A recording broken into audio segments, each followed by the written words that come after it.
Yeah. So are you worried about the coronavirus coming into your state, or do you think that we've got to the point where it's just gonna fade off, or is it only the beginning? What do you reckon? I am not worried at all. Where I live, there's no concern, but it's definitely blowing up on the media, and I think it's a little ridiculous, to be honest with you.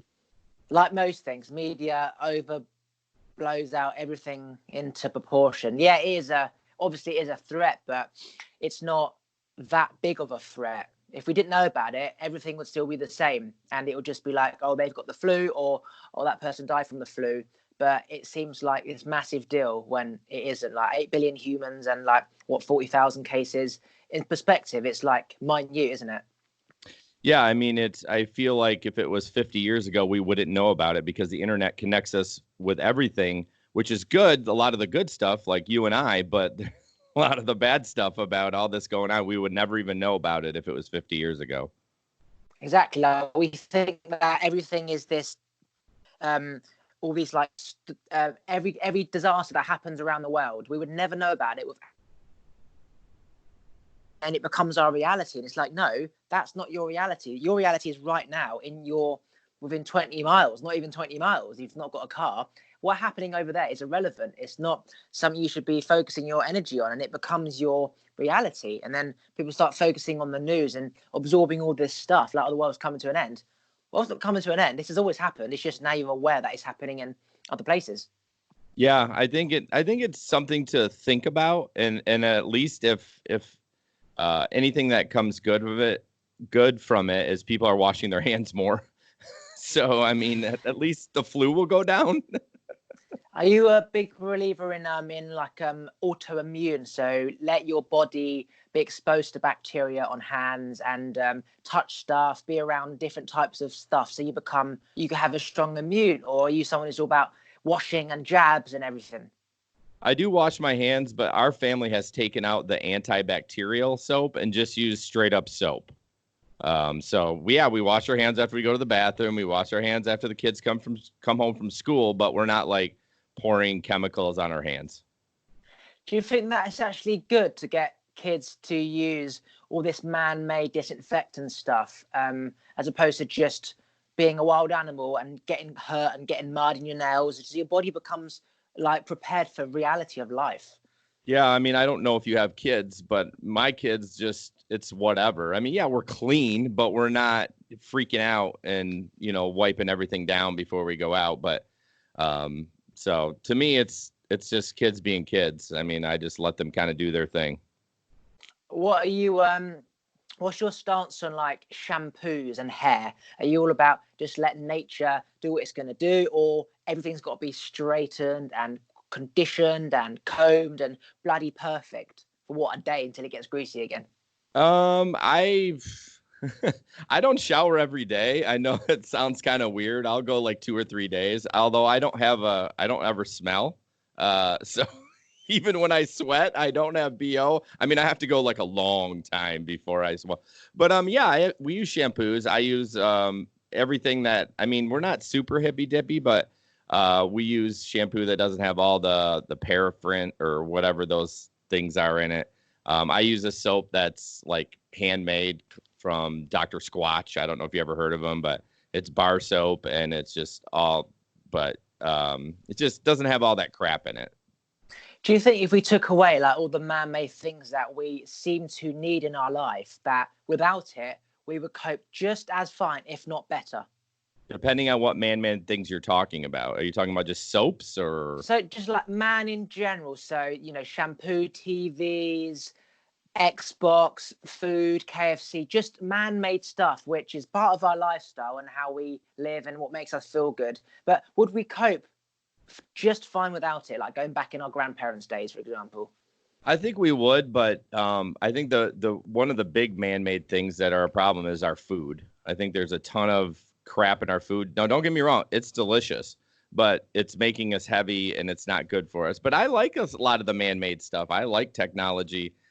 Yeah, could we live? Of course we could. I mean, if an apocalyptic thing happened right now, I think it would be interesting to see how many people would not be able to cope, but I think in time we would learn how to do it.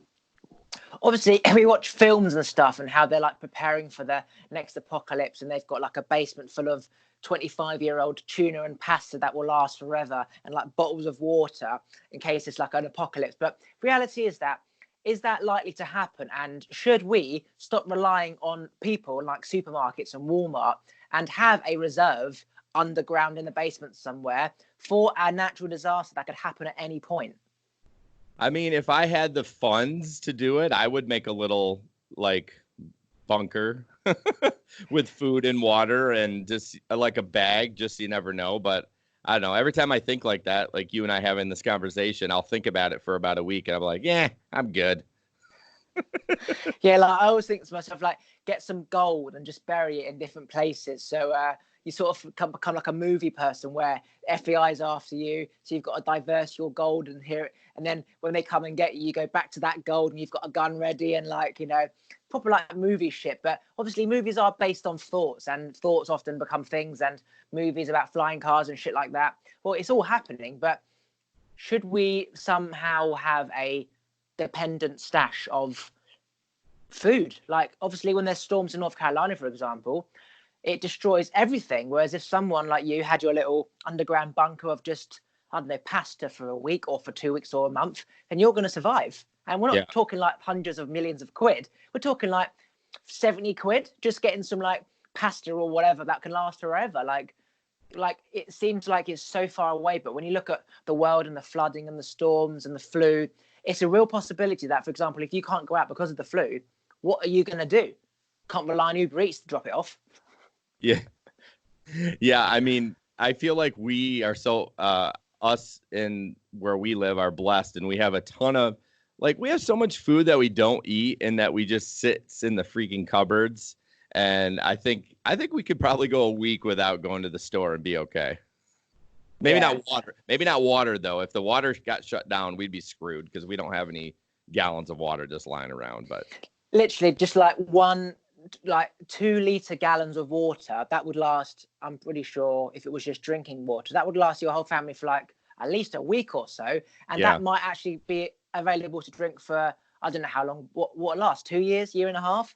But yeah, it's better to have that than nothing, even if you do just literally bury a hole in the garden and just like plonk it down. Like it's there for safekeeping, or when shit goes south, people can like I'll trade you my my spaghetti bolognese for a cup of water, and you'll be like, done, I love spag bowl. And then you'll pour a little cup of water for him and you'll get some spag bowl. That's how it will work. And if that stuff does happen, gold and money won't mean anything. It'll be water, food, gas, all that stuff will trade. Absolutely. I believe that everything's going to go down to what I call mutual trade, where everything isn't going to be like £1,000 iPhone, £400 top, £1 chocolate bar. It's just going to be all the same value. And that is just going to be, I'll trade your chocolate bar for my phone because I don't need a phone anymore, but I want a chocolate bar. And I'll trade my bike for your car. It's just going to be equal trade, like back in the younger days where Jesus would trade a gold for frankincense and carrots for your corn. Everything's appreciating so much. Like an iPhone goes from £1,000 to like £400 or whatever. That's crazy. You look at TVs, how much they used to be, thousands of pounds. You get TVs for like 200 quid now. It will only go down as more people start to do it, more shops open up. In order to compete, you have to lower the price. So everyone's going to keep lowering until you're selling chicken wings for £1. And then eventually he's not making any money, so he goes to 95p. Like when petrol suddenly becomes really tight, all the petrol stations, they drop the price, and then eventually everything's going to be the same value, which is just direct trade. Like no money, no gold. Just if you want a rug, take my wardrobe. Yeah. Do you think that, I mean, are you saying that that's in the future, or are you thinking that if apocalyptic stuff happened, that's what would happen? Oh, I'm talking about in the next 10 years. Like if you look at how things only had a value because they were in demand, right? So you can increase your value of your painting if it's like this rare painting. But if everyone's got paintings, it's just, there's so much choice, and I'm only going to spend the cheapest on it. So if everyone's doing apps, everyone's doing websites, everyone's selling phones, everyone's a plumber, everyone's a landscape gardener, everyone's a podcaster, YouTuber, well, there's no demand anymore. So you're going to have to drop right down, and then they're going to drop right down. And eventually everyone's going to come just back to basic trading, which is, I'll just do that for this. And it's going to be based on time as opposed to something that has financial value, because it just simply won't. Like, it's so, in the next 10 years, everything is just dropping. Like, there's barbers opening up all over the place, £10, £9, £8, £7, £6. At what point does it become where you pay £1? It's not like 2 years, maybe, you know? Yeah, I don't know. I don't agree with you on that. I mean, I understand where you're coming from on that, but I mean, it's been like this for forever, though. You know, like competitive pricing and competition. But if you think about where the price used to be, for example, like back in your day, how much did you pay for a haircut or whatever? You know, like $20 or whatever. Now there's barbers all over the place, and it's like £5 hair and your beard. So if you just look at where it's come from in, say, I don't know, 10 years, or in the last, say, 5 years, hairdress, even car washes, right? Car washes, they now wash your car for £5. It used to be £15. And Yeah. the more people open up the car washes, you can only compete by going down to £4. Where does it stop? £1? 90p? You know what I mean? Well, I think at some point there's a bottom, and then you have to compete with customer service. You know, you got to make sure that you give the best car wash for that price, I guess. I don't know. I can see where you're going on that. Yeah, the prices definitely have become more competitive, but that's good for the consumer too. Yeah, very, very good. Yeah, so customer service then has to be competed against, because it's like, you're cheap, but you're a prick. But this person, he makes sure that, you know, I've got a TV to watch in front of me. So now you're not getting your beard cut and your head cut. You've now got a TV. You've got some Filipino doing your feet, you know, like putting the fish tank and all the fish nibbling your feet. And now they're like, fuck, I've got to get that as well. And then before you know it, you've got like some augmented reality where he's playing on the Xbox whilst his hair's being done. So yeah, it comes back customer service, which is why these days, if you're vegan or whatever, there's now vegan food. If you're vegetarian, there's a vegetarian. If you want pingu for dinner, pingu for dinner. Because it's all about customer service. And it's dangerous, because if you don't have control over your business and create like a McDonald's form where we just sell burgers, if you want bloody fish, fuck off to somewhere else, then you're like, you lose control of everything, because now it's all about just, if you want fish, if you want chicken, if you want dinosaur, if you want ice pops, then McDonald's will sell everything. But that's dangerous, because you don't have a model. So at what point does it like come where someone says, I'm going to get my hair cut with you if you give me a porn magazine? And I'm like, sorry, but this customer next to me, that's offensive. It's an old lady. Well, I'm a customer. Why can't I have it? All right, then. And then she fucks off because he's got a porn mag. It's like, everyone's going to be getting what they want, that there's no structure. It's just going to be customer service. Suit the customer wants, the customer gets. It's dangerous, because people get so used to getting what they want, and then when they don't, boycott Amazon, you know?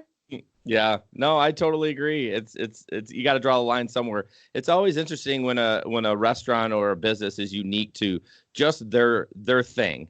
You know, they don't have to sell, you know, condoms and toilet paper. They sell this and they're good at this, or they make this and they're good at that, and they don't expand. I always appreciate a company that's like, no, we're not trying to cater to everyone. We're just be like, we make this, it's badass, and this is what we're sticking to. It's like nothing's bespoke anymore, like, because everyone's doing everything. Like a pulled pork restaurant years ago, it's just pulled pork. Now they're doing chili dog with pulled pork, hot dog with bloody bolognese on top, like, you know, mince, and then you've got burgers. And now everyone's doing everything, because now everyone's going there because they're now selling pulled pork, and your restaurant, which used to sell just pulled pork, is losing out. So now you've got to put burgers in to get some of those customers back. So nothing's like bespoke anymore, where it's just, you want a lobster, we just sell lobster. Like, you might not make as much money like quickly, but it's a business where you've got a good clientele that's established, and they're loyal, and they'll always come back, and they'll tell people. But now it's just like, we get fearful when we hear of something that, like, we should be doing this or we should be doing that. There's a flu, and we don't think anymore. We just don't think. Like, nothing's established. There's no like foundation of anything. It's just quick money, and then we're gone.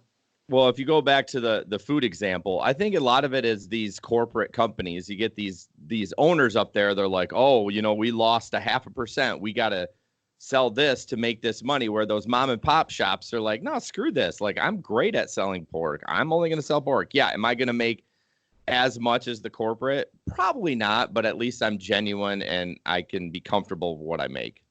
Massive thing. Even if one person sticks to just like selling something like pork, reality is that they're not going to be able to afford other things, because you know a phone costs a certain amount, Wi-Fi, TV license. Before you've even bought a house, you've got to think about the sofa and then the wardrobe and the oven, and then you can't even compete. So I understand why people are thinking about big term, and if they can't become Amazon, there's no point opening a shop. But still, everything is changing where it's everything is online, and customer service like Amazon Prime. Customer service, yeah, they get the product in 2 hours, but the poor slaves that have to deliver 400 parcels in a day, like it's like, you know, 0 hour contract. It's bad. Like it's bad. It's like good, but then really bad.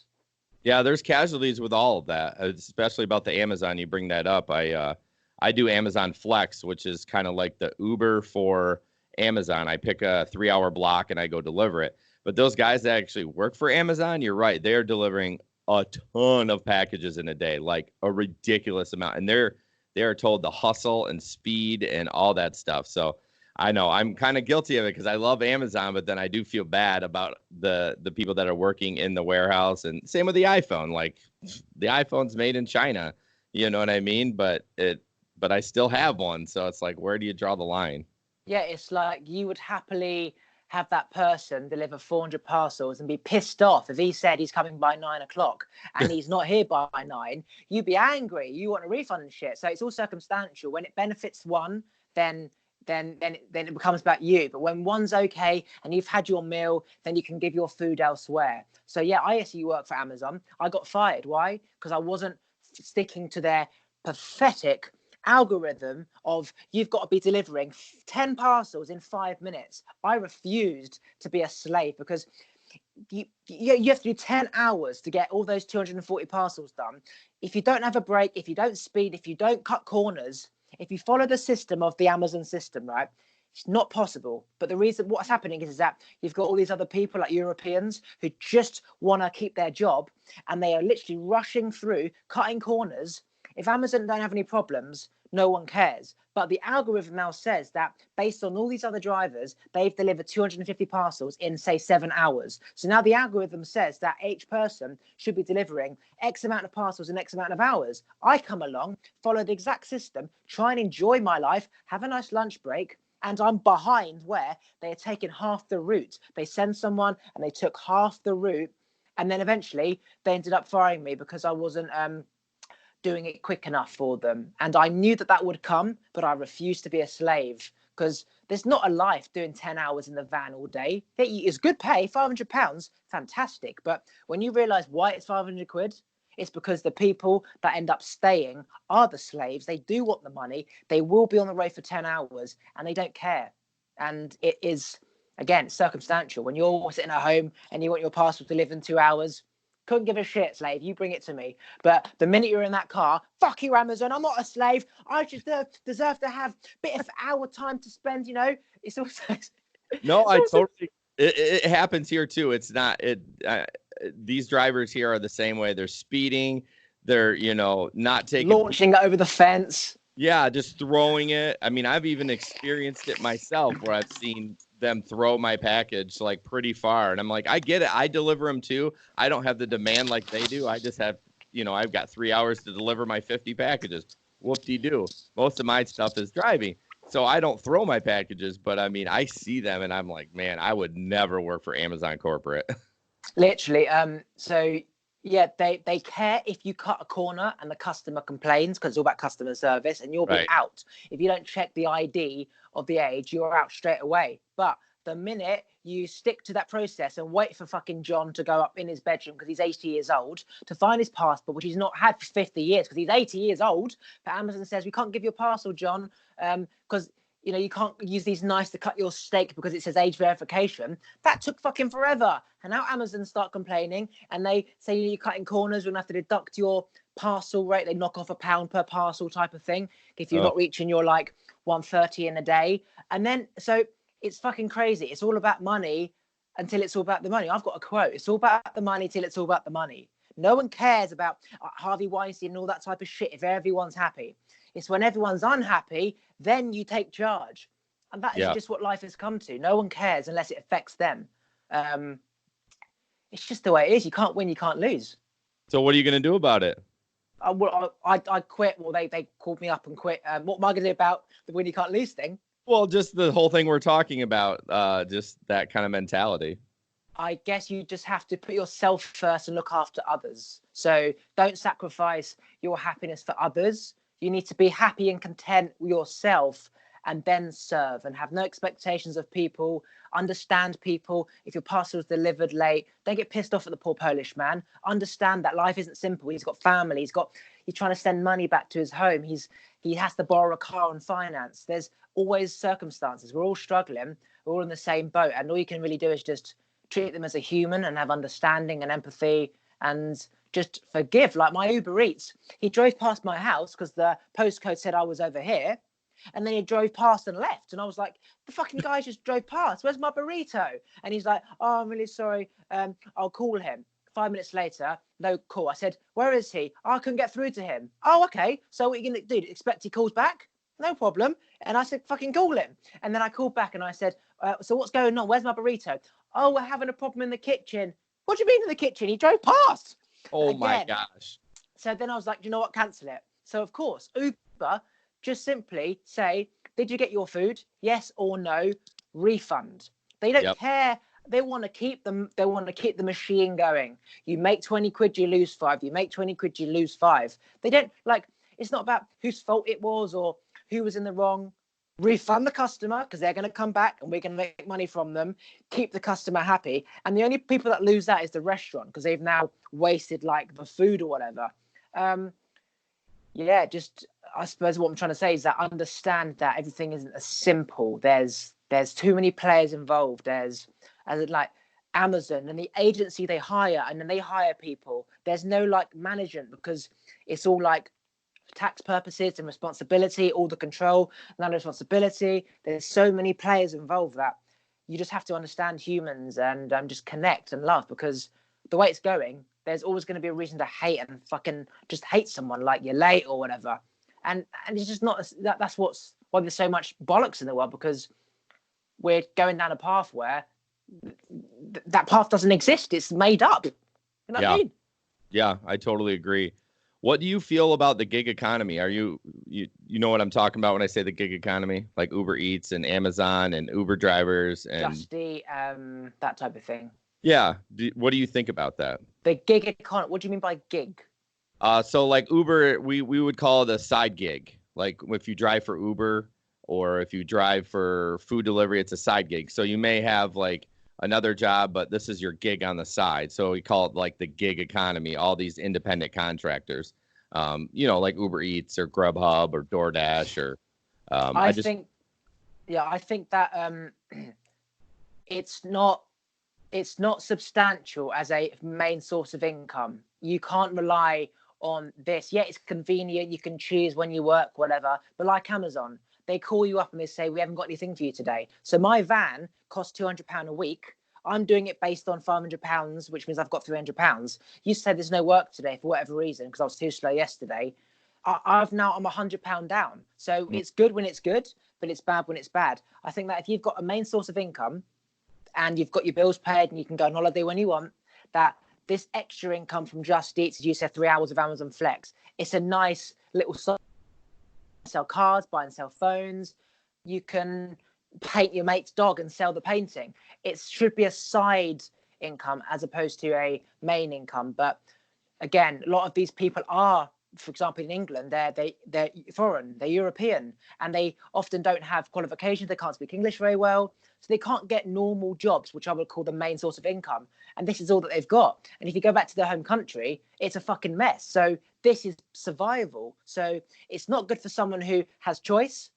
It's good for someone who doesn't. But then there's also issues that happen. Again, it's tricky situation. It's not black and white anymore. It's grey, and then there's a massive grey spectrum, and you can't really do anything about it. It's just if there's a pack of wolves and there's a lightning bolt and it hits one of them is going to get hit. There's nothing you can do. You're the unlucky wolf. Yeah, I totally agree about the people that are coming from different countries and they can't speak English. It's perfect for them. And, and in the grand scheme of things, they're probably making a lot more money than they would in their home country. So it is cool for those people that might be struggling in the main source of, industry, that they can jump in and do this. But I was just curious of your opinion on that. I think it's a legal form of slavery. Like if you were to go back in days and see what slavery is, where one person is just solely dependent on one person, you say, do this, deliver that, do this, do that. That's slavery. But it's like legal slavery where it's the same thing. Where like, people in China making the iPhones, that's not a life. That's legal slavery. If it was illegal, then you wouldn't get away with it. But because it's legal, you can. But then the whole bloody world and the economy is based on these legal slaves working all through the night, delivering these Amazon parcels. So you get your parcel in 2 minutes. You want the newest iPhone. Well, they're all in the workshop making the phones. And we want all this. But then when it affects us, we have different feelings for it. And there's no really a compromise, because if we, for example, took away all this illegal slavery away, we wouldn't have phones like that.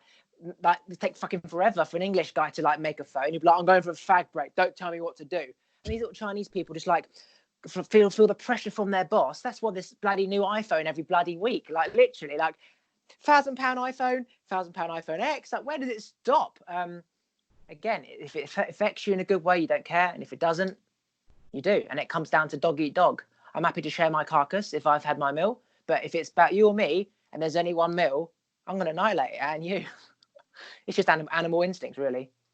I mean, I agree with you a little bit, but as far as the iPhone, they sign up to do that, and their life is better by doing that. Yeah, are they making, compared to what we make here, in the States and where you're from? Yeah, it's not jack shit. But don't you feel like they always say that their life is better? I shouldn't say they all say that, but they're making more money than they would anywhere else. And I don't know. I don't know the facts of it, but I just feel like if you're getting paid better than anyone else in your country, then I think you're better off. Yeah, you might be working a shit ton of hours, but I don't know. I kind of go back and forth on that because I kind of feel bad about it, but I still use the product. So it's like, what the hell?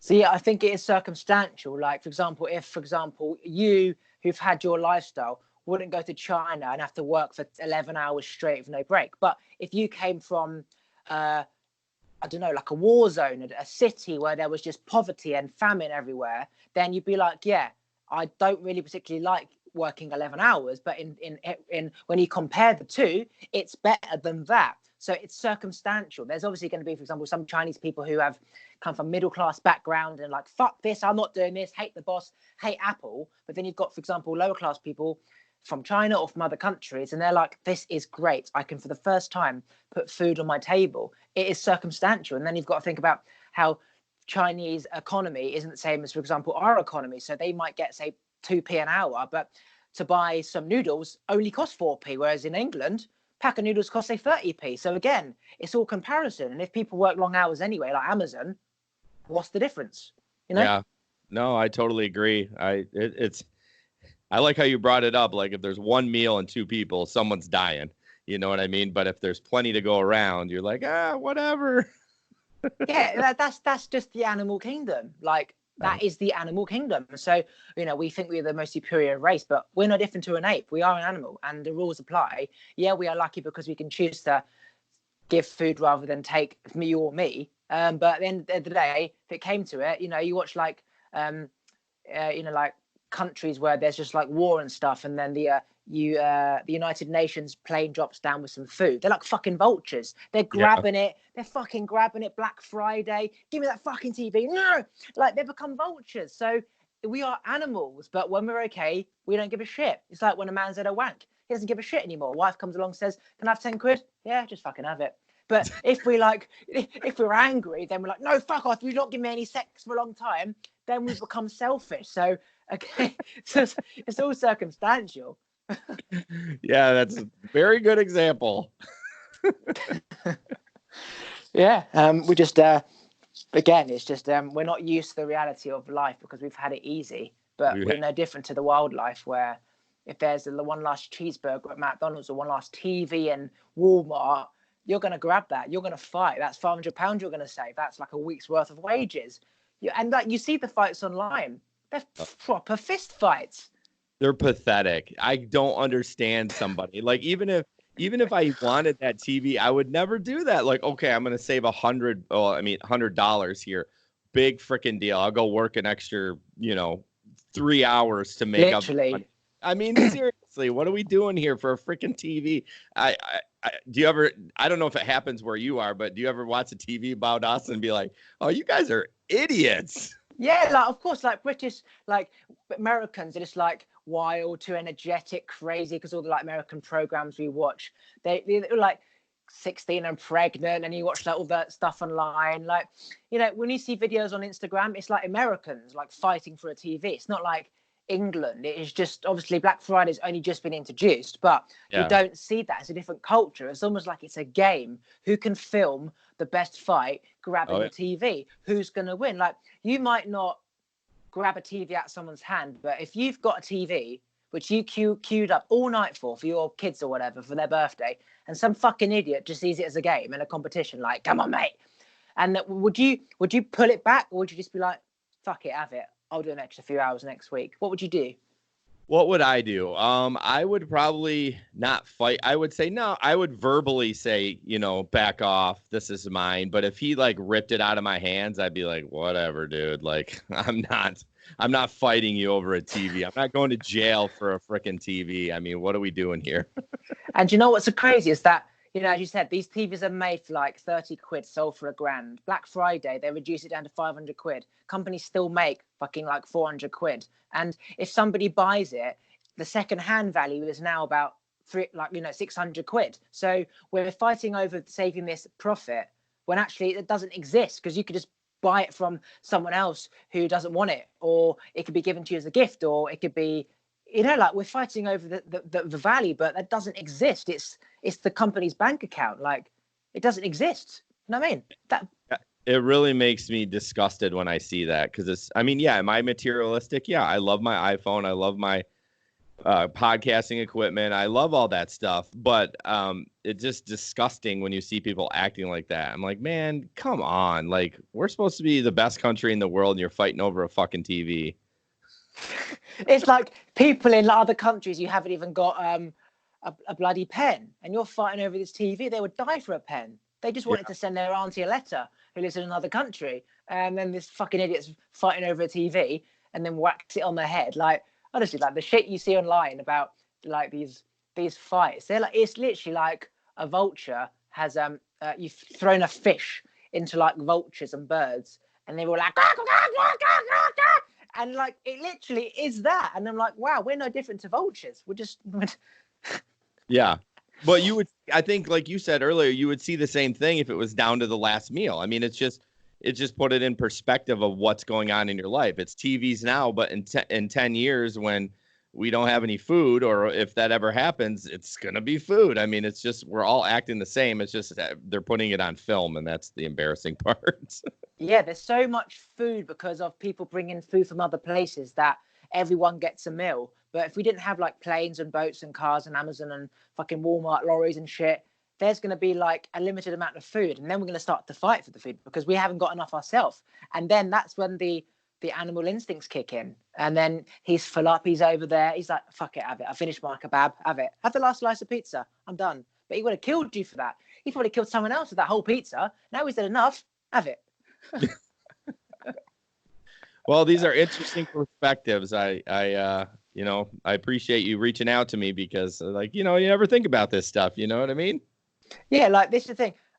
My podcast is about just conversation about things that everyone's thinking, but no one's speaking about, because it's just stuff that you think about while taking a shit. Just thoughts. I wonder if aliens do exist. I wonder if that person I walked past was an alien. I wonder if he's breathing oxygen. Oh, never mind. And then you go back to taking a shit. But it's just like, it's stuff that people think and actually enjoy speaking about. But most people don't speak about it because they'll be considered crazy, or because they just don't really have enough opinion about it. But like, there's so much. The reason why I say no politics, religion, is because there's so much stuff you can speak to people about on the same page and enjoy and have a laugh. And there's also equally amount of stuff that you're going to disagree on. Who cares whether God exists or not? It's just your belief. Fine, whatever. I'm speaking about how we both enjoy cheeseburgers, because it makes me feel good when I confide in you about how juicy a cheeseburger is, and I smile and I feel good. But when you debate, you feel angry, you feel rage, your heartbeat increases, your blood pressure increases. That's not fun. And there's so much diversity out there that we're just focusing on the differences, which are literally 1%. And we're forgetting the 99% of things that we are in common with, like family love. We like Xbox games. We like movies. And just because that person bloody doesn't believe in global warming, you're now having an argument. It's like, fuck me, Jesus. Like just fuck off. Like, you both like Pokemon cards. Speak about how Pikachu, like, you found Pikachu in the Walmart, like, on your bloody Pokemon Go app. Yeah, I agree. Everyone, I don't know. I like to argue. I don't know. It's just like in my blood, but I do understand that, it's really just to have a conversation about something and not be, not to fight about it, like have a good debate about it and be like, okay, that's cool. You like that. I like this, but we're still best friends. It doesn't mean we're not best friends. It just means we don't like the same things, but we don't have to be a total dick about it and call each other names just because you don't like one thing over the other. It's like people speak and then you come to a difference, and rather than just sort of being like, okay, we don't agree on this, let's go on to another topic. And now it becomes about proving how you're right and you're wrong, and why they're both thinking they're right and they're both thinking they're wrong. And it's not about that. It's about you see it differently to how I see it. So why would you then go, people spend so much time trying to be right, and then you get angry, and that becomes unhappiness. Whereas if you just, once you get to that bit of I disagree, okay, fine, that's fine. Move on to the next bit. You're about to punch yourself in the face and then you stop. So you get that flexibility to not just agree to them for the sake of it. You can disagree, but then it's just like, okay, that's fine. We're not the same people. Let's move on to speak about someone else. And there's so much good stuff out there. So many things that people are in harmony with, that you, like, even our friends, for example, we're used to being friends with them based on like football choices or, music choices. But then you start speaking to them and you realize that he plays chess. And you say, well, I play chess. Dude, I've known you for 10 years. I didn't know you played chess. Yeah, man, I always play chess. I play it online. And he's like, let's play chess. So now you've got this other thing that you can, like, you're in harmony with. You disagree on politics, you disagree on fucking, whatever. But then you agree on chess. And then you have a great day playing chess. But most of the time when you'd see him, you'll be arguing about how the rock band's worse than this rock band and whatever. And you're angry and then you end up leaving because you're pissed off. And you had a whole game of chess. And you didn't even know that because you're too busy arguing about shit that you disagree on. And yet there's just as much stuff that you do agree on. And honestly, most of the stuff that you argue about is bullshit anyways. Like, it doesn't even move the needle. So what are we even doing here? Let's go drink beer and calm the fuck down. Yeah, like, you're arguing about something and then you're like, in your head, you're progressing because you've ended up defeating his argument or proving that you're right or whatever, getting your point out. But then you're still in the bar and you haven't even ordered the drink yet. And you're like, oh, okay, let's order. And then you have not gone anywhere. It's in your head. Everything's in our heads. I think as humans, though, we naturally want to win. I mean, it's part of the thing. I don't know. It's not an American thing. It's not a Chinese thing. It's not any of those things. It's just everyone wants to win. I mean, that's just part of how we were made. So, I mean, it's just the people that can say, oh, okay, I might not win, but that's okay. He's still my friend, and let's just move on. It's the people that are like, no, I'm going to win at all costs, even if I offend you. Those are the dicks. Yeah, like, I used to spend my whole life competing and arguing and debating with my dad from like 8 in the evening until 12 at night. My mum used to come down and be like, can you two shut up? It's 1 in the morning. Because me and my dad were essentially arguing, debating, competing about the same damn thing. So he taught me, so I already get it. But how I'm explaining it, the wording is different. So he thinks that what I'm saying is wrong, but actually I'm saying the same thing. And then we would compete for the last word about who's right and wrong. But we're speaking about the same thing. It's just I worded it differently. And 4 hours would pass. My voice would be like this, where it's hoarse. I'd be angry. And yet you do want to win. It's enjoyable, like having an argument or a debate. But what also is enjoyable is just meditating and like looking at the birds. So again, if you're angry because that person's pissed you off, that's negative energy in you, you need to release it by debating. That's like, if it's in you, then you can release it by debate. But choosing to debate as opposed to like just meditating, Again, I used to argue so much that I know the difference of feeling. If a person gets out and blocks me in a car, that's negative energy. I can either meditate and leave it in or get out and have an argument. And I feel equal. I balanced up the energy. But choosing to debate when I'm like in my Zen mode, it's a lot of, I remember it's like stressful. It just, you tense, you stress. It's like, fuck, I'm tired. So yeah, it's true. We do want to win. Once you have an itch, you need to scratch it, or when you have a fart coming, you need to release it. But if you can choose when to fart, then it's better for everyone. I hate that I have to choose when to fart. I just want to fart. Exactly. Like when I fart in the supermarket, I fart in school, in the library. I'm a child, right? I find it funny. I know everyone's. I'm sitting there like in the library. I'm farting. I'm waiting around to see if I can smell it, and then I'm looking around to see if he can smell it. To me, it's like the most funniest thing on the planet. You go back to your inner child, like, this is funny. I'm cracking up, and you can see them like going.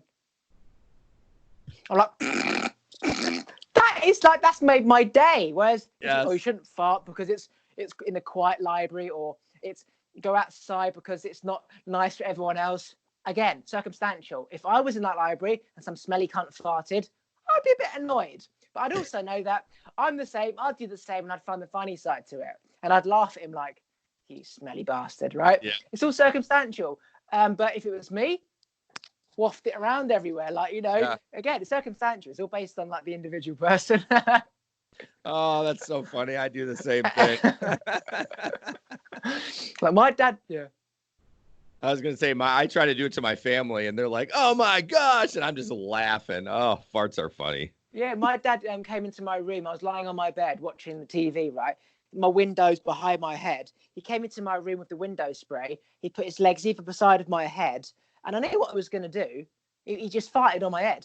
Like, he's cleaning the windows, right? He's put his legs here, his legs here. I knew he was going to fart, and he went, and I just moved forward as he cleaned the window. I just knew he was going to do it. Like, that's just fun. Like, farting is...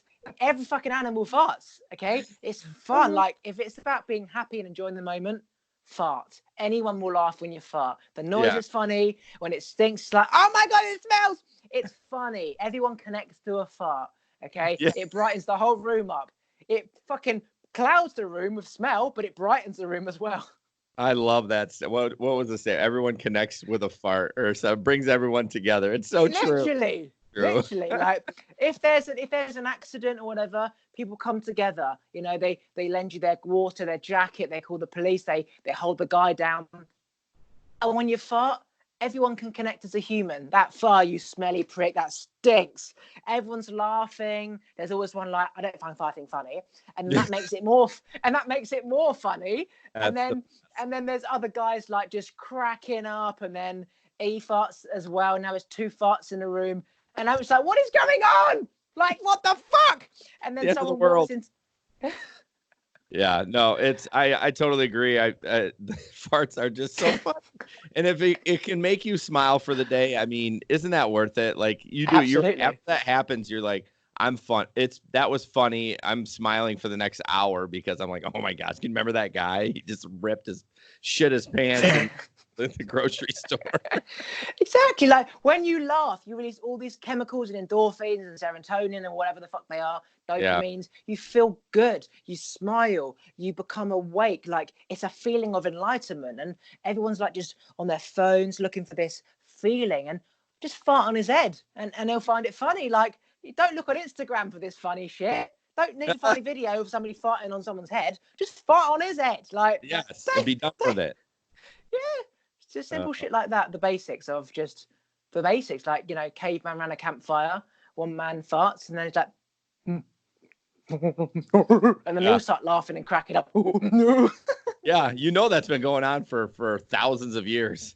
Exactly, like farting in a jam jar, saying, "Is this jam off? Can you just smell this jam? I bought it." Oh, Jesus Christ, it is off, and you're now laughing your head off because he just smelt your fart. And to me, I don't think I've ever done that, but it would be funny. Yeah. Honey, come here. Is this salami off? Come here. Oh God, Paul, you need to bin that.